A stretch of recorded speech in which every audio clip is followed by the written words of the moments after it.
welcome back to Franklin Covey's On Leadership podcast series. My name is Scott Miller. I serve as your host each week and your interviewer. I'm privileged now to be in 200 and something number of episodes, and we're delighted that you continue to join us each week, whether it's on video or in audio, and feel free to review and rate and refer the podcast into all of your colleagues, friends, and families. Each week we invite a different thought leader on to our podcast, increasingly from somewhere around the world, as Franklin Covey is a global company, and I'm privileged each week to interview them and glean an insight out of them that also becomes the basis of a series of books that I've written for HarperCollins called Master Mentors, 30 Transformative Insights from Our Greatest Minds. The first book was released last year, became an instant #1 new release on Amazon, and now I have published volume 2 of Master Mentors, 30 new mentors, 30 new insights, available now for pre-order at all your favorite retailers, including Amazon, releasing on October 4th, on my way to Master Mentors Volume 3 next year. Perhaps today's guest might even agree to be featured in one of the future books. Our guest today is a friend of mine from Australia. He's an expert on kind of the human condition. He's had a remarkably interesting journey and path. He remains one of the most sought-after, in-demand speakers on the Australian continent, soon to be making a visit here to the U.S. as he will burst on the scene. His name is Jem Fuller. He is a coach, advisor, author, speaker. His book is called The Art of Conscious Communication for Thoughtful Men, a way to fulfilling your potential. So women and men, listen up today. This will be a great conversation with my friend Jem Fuller. Jem, welcome to On Leadership. Scott Miller, thank you so much for having me on. I mentioned off air that you and I become friends over the last year via LinkedIn, other social media platforms. I've been a great follower and interest of your insights on the art, if you will, of communication, how we get it right, how we get it wrong, understanding our intent, our motive, the why behind we're saying the things we do. Today we're going to talk about a variety of practical ways to improve our relationships through our communication. I also mentioned off air that you and I have very little in common in terms of our journeys, right? I've had a fairly typical corporate career in America, and you've had a very unconventional life journey where you have done a tremendous amount of self-discovery. You lead a lot of outdoor adventures and leadership retreats. You're a coach and advisor to many people around the globe. Jem, would you do our guests and listeners the service of perhaps letting them revisit your journey? And don't leave out any of the details. Talk a little bit about some of your ups and your downs, and we'll get into some of the insights on your book. Yeah, absolutely. Scott, I could quite easily have had a very similar journey to you. You know, I was born into middle-class suburban Melbourne, Australia, which is, you got Sydney and Melbourne and Brisbane are the biggest cities here. And so it quite easily could have been like that. And I went to a good, private school, and everything seemed pretty cookie cutter-esque. But for some reason, I was pretty determined to shake that all up. And so as soon as I finished high school, I just couldn't get as far enough away from the normal paradigm. For some reason, I was driven to rebel, really, to be honest. And I was very anti-establishment. I didn't want to do the rat race. I didn't want to do the suit and tie. I just wanted to get as far away as possible. So that saw me spending most of my 20s and early 30s traveling to far and wild and very different countries, places. I was driven to get to places that were really different to where I grew up. I've psychoanalyzed myself on that since to try and figure out why. But anyway, look, it led to lots of adventures and, a life earning money in any different way that I could, from fire dancer to tattooist to kindergarten teacher in Taiwan. I still shake my head as how I ended up doing that, but I enjoyed it. Volunteer in third world countries, and you name it. I've packed a lot in. Jump into early 30s, fell in love, got married, had kids, had to provide for the kids, didn't know what to do. Got a job with an international travel company, ended up in that suit and tie. So spent 8 years in that, had a wonderful time, and ended up in senior leadership. Lots of leadership coaching and personal development in that role, which was great. And what I loved about that, what I was fascinated in that I learned in that role, was about human behavior, NLP, profiling, all the cool stuff. And I wanted to do that. I wasn't so much into driving net profit month on month, quarter on quarter, and just this incessant kind of inherent corporate drive just focused on the net profit. I was more interested in the people. and how do we connect and bring the best out of each other? How do we expand into our potential? I ended up having a midlife crisis, insert midlife crisis, and lost my job, lost my marriage, lost my house, lost everything except my 2 teenage boys, thankfully. Had them 50-50 and had to go to work on myself, because I'd really lost my way. And they were dark times, really, really, really tough, about 10 years ago. And started my own coaching practice and have spent the last 10 years figuring stuff out, figuring a lot of stuff out and creating a really beautiful life. So now I feel very blessed, very grateful to do what my heart calls me to do and to be able to feed my kids at the same time and put a roof over their head. So there you go in a nutshell. Jem, I too was a fire dancer and tattooist earlier in life, and it just did not work out for me. I'm kidding. I mean, this is, you graze over these things as if these are common careers. How in the heck did you become a fire dancer, and what is a fire dancer?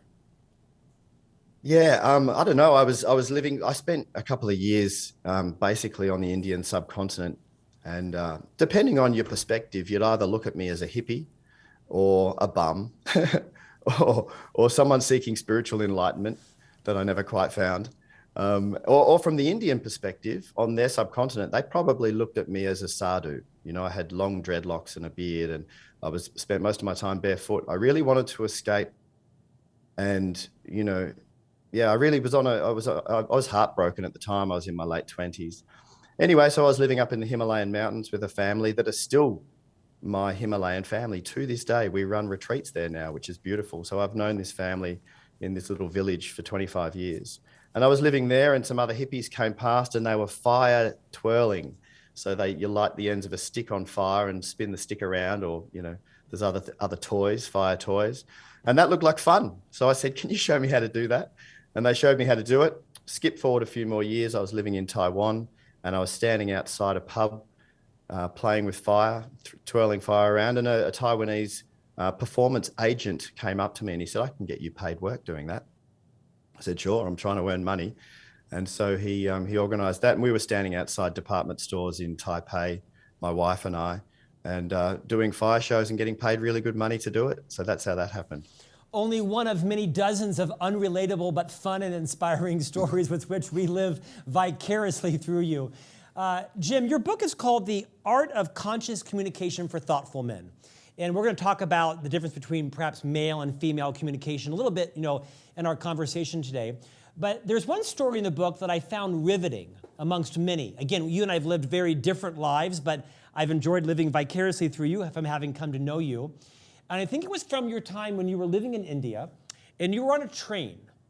And I think you even wrote that you purchased a ticket that enabled you to sit on the floor, which I didn't quite understand, versus like stand or even sit in a seat. And you had a nonverbal encounter with a mother and such. And I read the passage twice because I found it so interesting as a great illustration of how powerful our nonverbal communication is. I don't think it's a surprise to anybody. We'll talk about that, especially now in an increasingly hybrid and digital world. Will you recreate that story and maybe tease out what the relevant lesson is for all of us as leaders, regardless of gender, in 2022? Yeah, sure. Well, first of all, the reason I was sitting on the floor outside the toilets, they call it cattle class, which is where the untouchables sit, which is a caste in India that still exists to a large degree. The caste system still exists. And I mean, this was many years ago. This was in the 90s. But I wanted to sit there because I was trying to immerse myself in the culture. I was trying to I wanted to disappear into the culture. I wanted people to stop treating me like a rich Westerner, which, funnily enough, I still was. I had money in the bank, but I dressed in local garb. I looked very simple. I looked like I didn't have much. And I did. I actually managed to disappear into the culture, and beggars even stopped begging from me. And that was a sign to me that that I'd done what I was setting out to do, or part of. So I was there on this train in the middle of the night in India, and it's a warm and balmy night in southern India. And we were rattling along, and I was squashed in between. I sat near the door because the doors are open, and that was a bit of fresh air to a bit of reprieve from the odors coming from the toilet that was not very far away from me. And we were squashed in there, all of us. And there was a woman next to me with 3 young children from breastfeeding through to toddler. And we were squashed right up next to each other. And she didn't speak a word of English, nor any Hindi. I spoke a little bit of Hindi, but she didn't speak Hindi. So we couldn't talk with each other, but we spent, I don't know, 5 or 6 hours squashed up next to each other on this train through the night. And her kids were climbing over me. And at one point, one of the children had got comfortable enough with me and they were tired and they wanted to kind of go to sleep. And she looked at me, do you mind, all communicating non-verbally, do you mind my kid being on you? And I'm like, no, of course not. It's fine. And the kid went to sleep, which was pretty cute, in my arms. And she was sharing her food with me, which are these simple nuts rolled up in newspaper. And she was sharing her food with me. And we kind of had this, when you're half asleep, it's nighttime and you're kind of half asleep and half, but you're lucid, but still a bit drowsy, And we had this amazing connection through the night. And then just as the sun was starting to rise and the light was starting to change color, the train slowed down at a rural station. And quite often in these rural stations, the train doesn't actually come to a stop. It comes to about walking pace and people jump on and off the moving train. And it was her stop. And she gathered up her kids and her belongings. And as she was stepping over me to get off the train, she held out her hand. And in my delirium, I thought she was kind of shaking my hand to say goodbye or something, which wasn't normal, because normally a female with a foreigner male there would make a namaste and just get off the train. But she reached her hand out. And so I reached my hand out to her and she pushed a 5 rupee note into my hand. I mean, we're talking about 10 cents or something. But she gave me money. And then quickly I saw what she did and I was saying, nay, Diddy, nay, no, sister, no, stop, come back. But she got off the train and disappeared into the dawn. And I sat there. My first initial feeling was surprise, but also guilt. I felt bad. I was ashamed. She'd given me enough money to feed her children a meal, and I had $10,000 sitting in the bank. I was pretending to be poor. And my first feeling was guilt.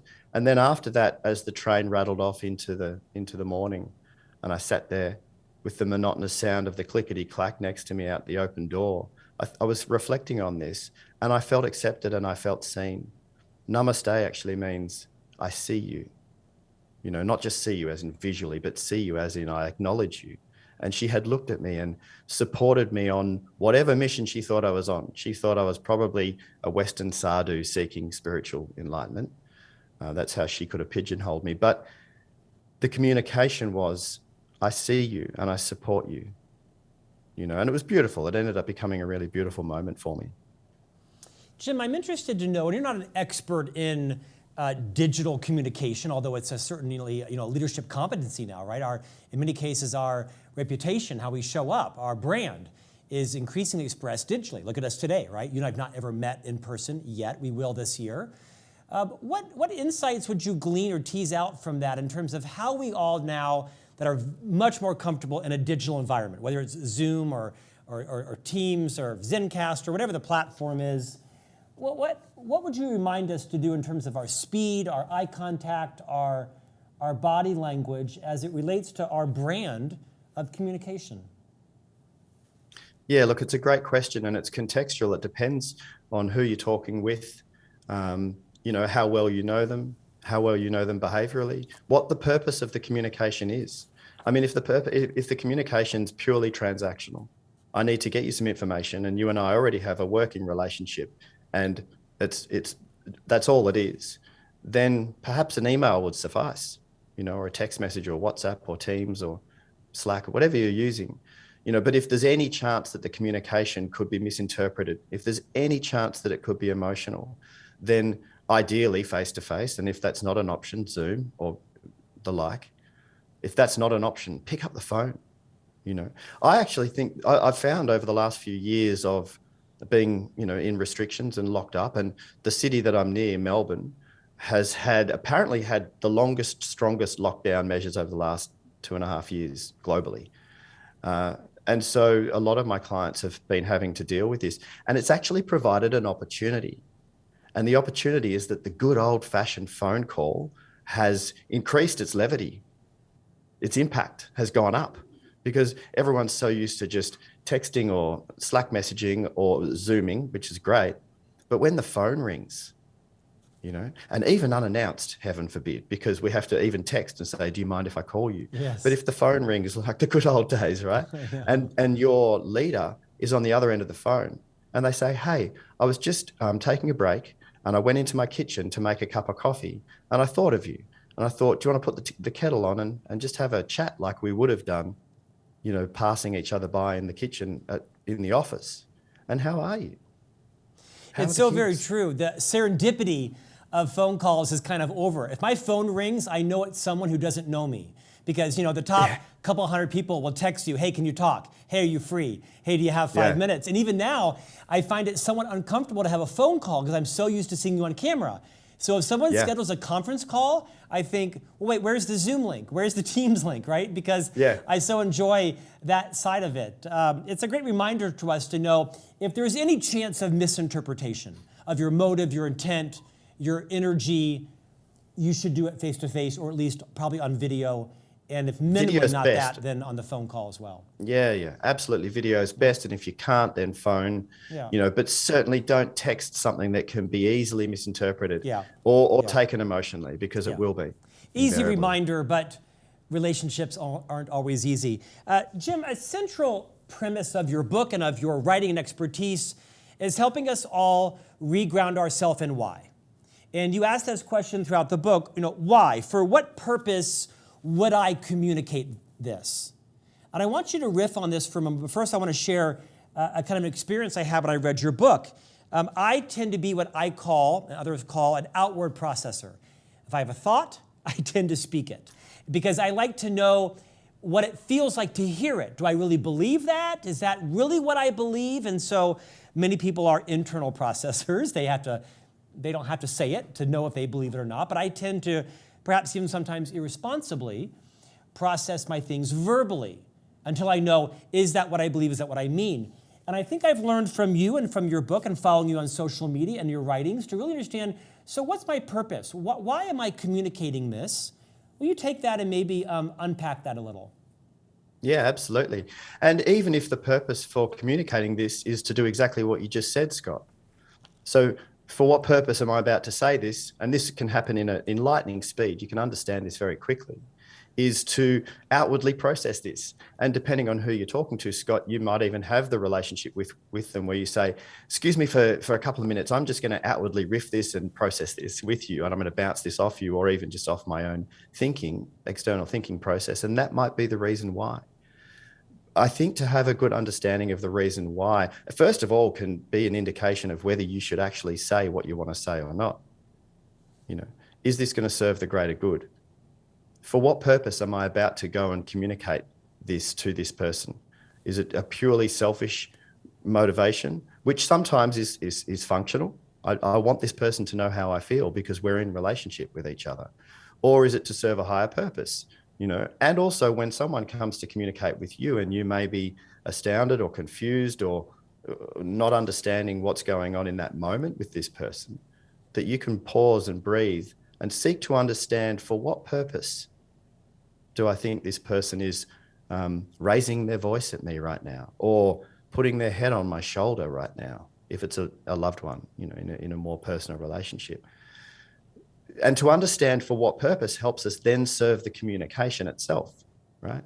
And the word communication comes from the Latin noun communicatio, which is a sharing, and the verb communicare, which means to make common. So it's not a telling, it's not a shouting, it's communication itself is to make common an understanding. So to remember that to serve the communication itself means to be able to, and that's why I call the book The Art of Conscious Communication, because the more conscious we are of something, the more aware we are. And so to be more aware of the communication itself, rather than just making it all about me, and I think that this can help us get over one of the challenges of successful communication, which is this sense of identity, our ego. And our ego is usually the thing that's getting in the way of successful communication. That's a whole other part that we can talk about if you want to. But yeah, so I think that having an understanding of the purpose, the reason why, is a great place to start. Jem, leaders that are conscious communicators, they do what differently than those perhaps who are unconscious communicators? What's the impact? What's the difference? What's the outcome? How are the relationships different when someone practices the art of conscious communication? What does that look like, feel like, sound like? Many things, but arguably the most important is that they understand people better, right? And Simon Sinek said it beautifully the other day. I saw one of his posts and he said, 100% of your staff are people. 100% of your customers are people. 100% of your suppliers or associates are people. If you don't get people, you don't get business. And as a leadership coach, I take that if you don't get people, you don't get leadership. Leadership's not about being, it's not about leadership per se, it's about people and being able to develop relationships with people where they clearly understand, why are we here? What are we doing? What's the purpose of this organization? Where are we going? What does it look like at some point in time in the future? What are we aiming for? Our vision, and how do we connect? How do we communicate? How do we relate in a way that enables us to feel safe enough to lean in, to intrinsically engage with being here and doing something together, whatever it is that we're doing. So as a leader, communication is ultimately important. And more conscious communicators, more conscious leaders are more aware of the people that they're leading. They're more aware of their motivations, they're more aware of their communication styles, they're more aware of their behavioral styles. If I know my team really well as individuals, and how they process information depending on their behavioral style, and what matters to them depending on their personal lives, and what their strengths are, then I can communicate much more effectively with them than if I'm just in there and it's all about me. The less conscious we are, the more our ego is driving it, and that just means that we're more self-centered. So philosophically, I'm bought in. Sell me practically. What are some practical tips, examples, styles that people that are listening and watching can be reflective on and say, gosh, I do that, I should stop doing that, or I don't do that, I might think about that. What does that look like and sound like? Give us some examples of things anybody listening and watching could do differently that today they could become a more conscious communicator. Yeah, absolutely. Two of the most impactful practices that I created into habits starting 10 years ago and now have become just a part of the way I live each day. A practice of mindfulness, meditation, or integrated mindfulness, and mindfulness just being the practice of the mind training of observing the present moment. Just simple observation, and that can be a meditation. So you can sit and meditate mindfully and just notice what you can notice, or it can be integrated. So you can brush your teeth mindfully, as in while you're brushing your teeth, just take all of your attention to what you can notice in the act of brushing your teeth. Now, this is very literally mind training. You're training your mind to be able to focus, to pay attention, to be present, but you're also training your mind to be able to kind of elevate outside the identification with each moment. So we identify with everything. We identify with our emotional state. I am angry, or I am frustrated. We identify with our ideology, our political standpoint. When we identify with something, we're very defensive of that. We defend it. So that looks like when you're in communication with someone, if they've got a different point of view and you're identified with your point of view, you are vehemently defending your standpoint. So you're not really hearing them. Makes it hard to have good communication. But if you've been training the mind to be able to step outside of your experience of identification and simply notice the moment, you're more open-minded. Your ability to seek to understand where they're coming from improves, right? This improves communication. So as a leader, you are then opening up to the crazy ideas that a team member might have that you would have been closed off to before, because your sense of identity, your sense of experience, your sense of everything that would have shut that out, saying, no, that doesn't work. And it may or may not work. And that's not necessarily the point.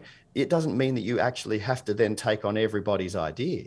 But if you're creating a team culture because of your ability to get out of your own way and open up to other possibilities.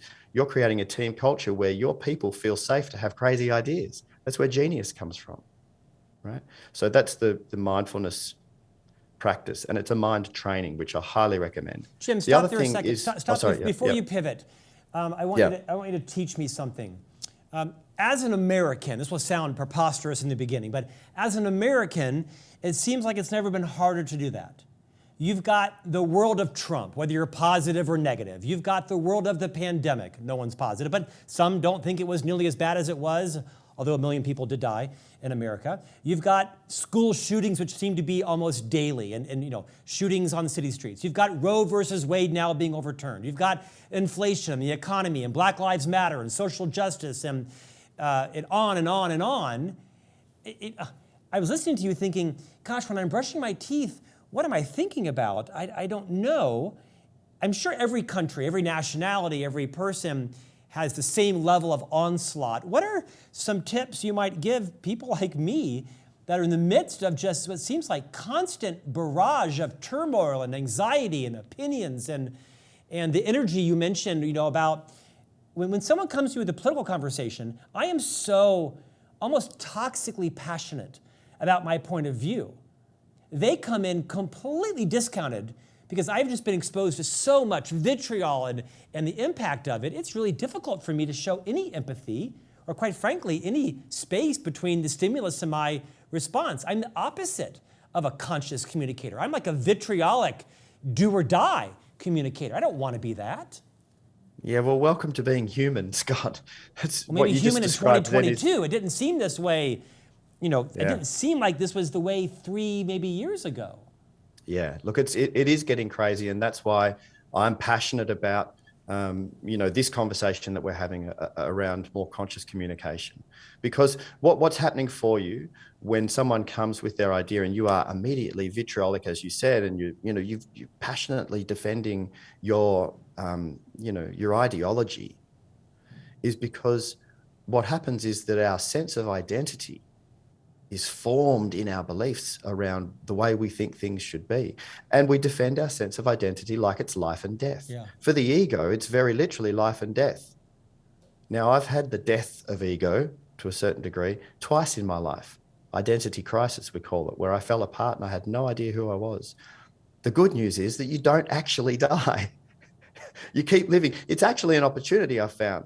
When you have an identity crisis, it's an opportunity to re-identify in a more functional way, the way that you choose to see yourself. Now, that's a whole other story. But coming back to what you were talking about, man, I've watched families fall apart in the last 2 years. Families that loved each other. And one family member was pro-vax and the other family member was anti-vax. And they've actually separated. They have disowned each other and said, you are no longer my brother or son or daughter. They've actually fallen apart as a family. Why? Because their ego, their sense of identity, had enmeshed itself in this idea of either pro-vax or anti-vax, whatever your idea is, left or right, blue or red, and it defends itself to the death and will not let go of how it thinks things should be, and it will separate and lose love over that. Now, that's crazy. That's crazy, and that's just ego. So this practice of mindfulness meditation, go and find a free app. I've got one. Pop it in your show notes. It's a free mindfulness meditation introductory course that I've put together. Super simple. Find that or anything else that will help you understand and teach yourself. It's very rudimentary. It's a fundamental practice. It's quite simple. It's not easy. It's simple, but not easy. The simplicity is that it's training your mind to just notice what you can notice in the moment. What can I hear? What can I taste? What can I see? What can I feel? What are my thoughts doing? You can notice your thoughts. That's the practice. And over time, you do get better at it. And I know meditation teachers will tell you that's not the point. You're not striving to get good at it. But that just does happen. It's like serving a tennis ball. You keep serving a tennis ball, you get better at it. So you keep practicing mindfulness, which is an observation of the present moment, and you get better at it. And it's very helpful. Jim, I interrupted you. You were talking about a couple of practical tips. The first was this idea of practicing mindfulness. What else was on your mind? Pause moments. I call them pause moments. This is one of those little 1% habits that, if you form, is deceptively simple. And I first heard this actually at the Global Mindful Leader Forum in Sydney, Australia in 2014. And it was one of your countrymen. It was an American keynote speaker who was a meditation guru. And he came up onto the stage, delightful little man, short of stature, but massive, just emanated this beautiful, commanding energy. It was, one of these keynote speakers that walks onto the stage and the whole auditorium just goes quiet, And it was just the right timing for me to hear what he said. I've been to plenty of conferences and I've seen lots of keynote speakers, and you get inspired in the moment. You go, wow, that was great. And you walk away and nothing changes, right? But this was one of those moments where it was just the right time for me to hear this man speak. And he said a few things that landed for me, but one of them that he said was, pause often. And I thought, what does he mean by that? And I just took it quite literally. So I created a habit using sticky notes all around my house to pause. So there's certain moments where I'm in the middle of something, pause, and then continue. It only takes 3 to 5 seconds. And in that moment of pausing, just become mindful. Just notice what you can notice. Notice where your heart rate's at. Notice what you can hear. Just do a little notice and then continue. Now, over time, what this becomes is a little micro recalibration back to your place of equanimity, back to your calm center. Because we wake up in the morning, Scott, and we get on with the day, right? And you're up and it's kids off to school and pack lunch boxes and brushing your teeth and jump in the shower and shirt on, and then your clients, and then you're driving, and then you're late, and then you're this and through the day, right? Either reasonably functionally or not. And then you get to the end of the day and you do the dishes and you get the kids into bed and you have a glass of wine, you kind of watch a bit of Netflix, and then you go, oh, and then you wake up the next day and you do it all over again, right? And we're kind of oscillating at this high frequency level. Creating a habit of pause moments just keeps bringing you back to your calm center throughout the day. And I find them especially effective when I'm running late. So if I'm running late for a meeting, which these days is to a Zoom meeting, and I hate being late, it's a personal value of mine. I just do not like being late.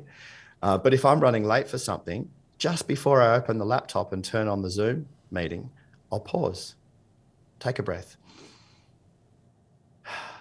and then go to the meeting. Now, I'm only 3 seconds later to the meeting than I would have been. I was already late, right? But I'm showing up in a different state. So as a leader, you're racing around doing lots of things, and then you've got a one-to-one with one of the people in your team. And rather than racing into the one-to-one going, righty, okay, let's go. How are you? What's going on?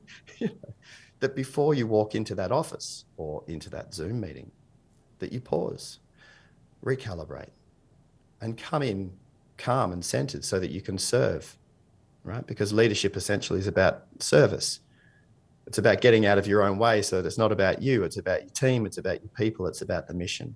And being able to do that in a calm, centered fashion, I find is, it's a really helpful habit to create. I don't know what it's like for our listeners and viewers, but my blood pressure has lowered dramatically in the last 30 plus minutes listening and learning from you. You may be aware, a few weeks ago, I had the privilege of interviewing Deepak Chopra. And one of the many wise things he said was that there are human beings and there are human doings. And I'm not sure I've heard a wiser thing in my life, because at 54, as of a couple days ago, I'm still very much a human doing. And I can't stop that because of the commitments I've made to others and of obligations that I'm taking seriously. But at the same time, listening to you, I'm going to try to really find what is that sweet spot between being a human being and a human doing. And I think this notion of pause would serve me well countless times a day, not to mention improve my marriage. As we end, Jim, two things. You mentioned you have a mindfulness app. Tell us where to find it and what it is.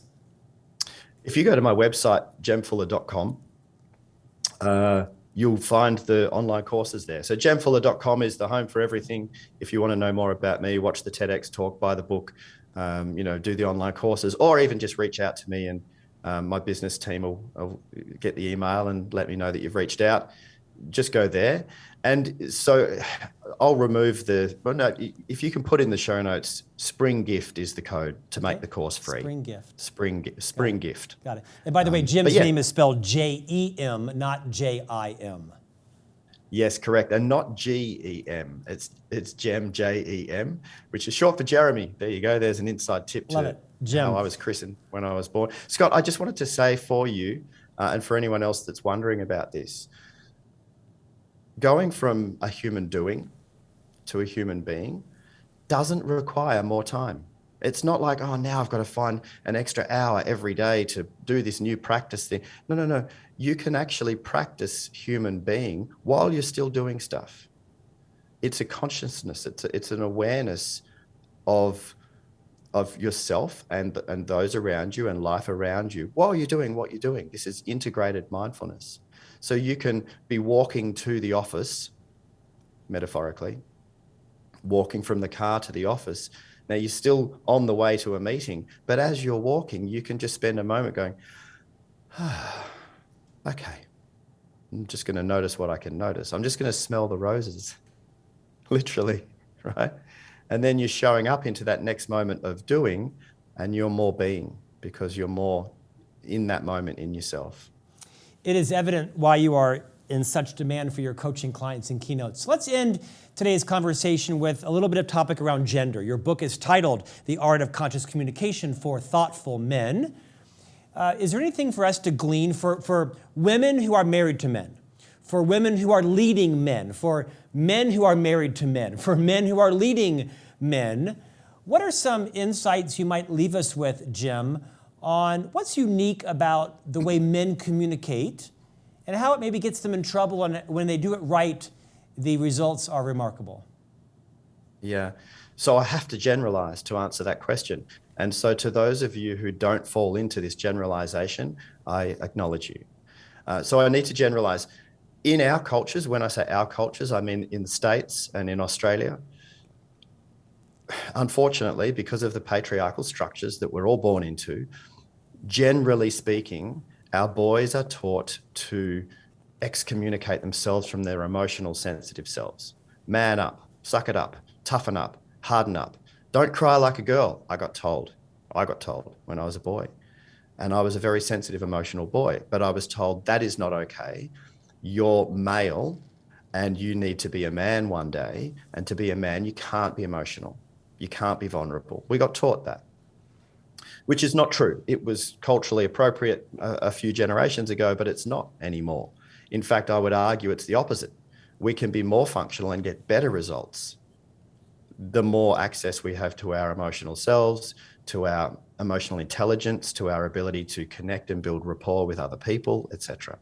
So for men, generally speaking, they are reasonably devoid or disconnected from that part of themselves. And so when I first started writing the book, I was writing it generally for everybody, and I had a book writing mentor here in Australia, and she said to me, Jem, you need to pick an audience because you're writing it, too generally. She said, I think this book would be really good for men. And at the time, we had some prominent male politicians here who had been ousted for behaving in terrible ways, completely unacceptable ways. And the media got onto it and they got into a lot of strife. I thought, wow, we need to improve this brand of men. It's time to upgrade the stereotype of man, because stereotypically it's outdated and dysfunctional, and it's time to upgrade that. As men, we need to figure out ways to get better at being men, right? And I believe that men and people generally are good. Most people are good.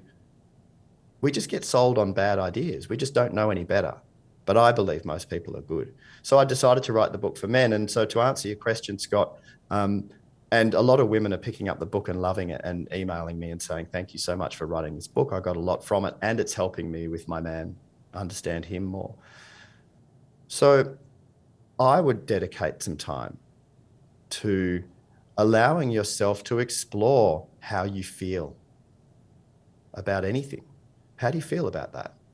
And that might seem foreign to a lot of men, that might seem foreign. So step one, just explore how you feel about something. Step two, have the courage to start to communicate that with anyone you care about. someone you feel safe with, whether it's your wife or husband or, or a close friend or a sibling. Have the courage to just start to express how you feel. Anyway, that's a tip for starting. Jem Fuller, not only are you remarkably credible, you're remarkably likable. So I'm delighted that you joined us today in the program. Pick up a copy of the book. Look forward to Jem Fuller bursting on the scenes here in America in the coming months and years. Thanks for your time. We'll have you back again to take a deeper dive on communication. Thanks, Jem. Thank you so much, Scott. Namaste. Thanks, everybody, for your time. We'll see you back here next week for a new conversation on leadership.